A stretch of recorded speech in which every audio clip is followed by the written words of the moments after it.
Kas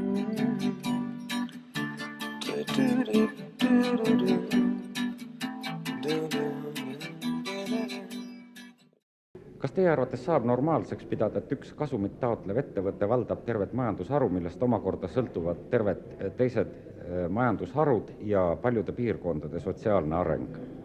Kui te räägite praegu sellest Haapsalu raudteest, siis me oleme seda omavahel arutanud ja siis, kui see protsess läks käima, saime me aru, et meie jõud tollel momendil oli pisut mannetu, et seda aidata välja tulla olukorrast. Lahendus, mida pakuti, oli ülimalt naeruväärne ja teie küsimuse püstitus on ka muidugi äärmiselt õige, sellepärast, et tegemist on niisuguse monopoolse organisatsiooniga, kes võib öelda, mida ta soovib.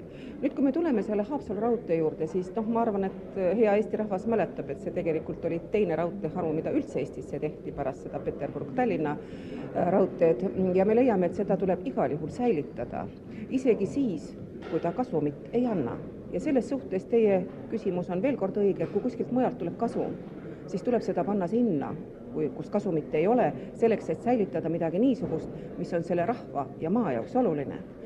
Ja ma võin ainult nii palju öelda, et meie vastus, tähendab Reformierakonna vastus on niisugune, et me tegime eile või paar päeva tagasi muudatusettepaneku 96. aasta riigieelarvesse, kus on ette nähtud siis meie taotluse kohaselt 10 miljonit krooni selle raudtee kõige hädapärasemaks remondiks. Me anname endale suurepäraselt aru, et 10 miljonit ei ole see, mis seda olukorrast välja aitaks ja meil on põhjust ka arvata, et võib-olla nii kiiresti see monopoolne struktuur oma arvamust ei muuda, siis me taotleme sinna raha juurde, et see asi saaks korda ja 96. aastal jällegi liiguks see rong Tallinna ja Haapsalu vahel.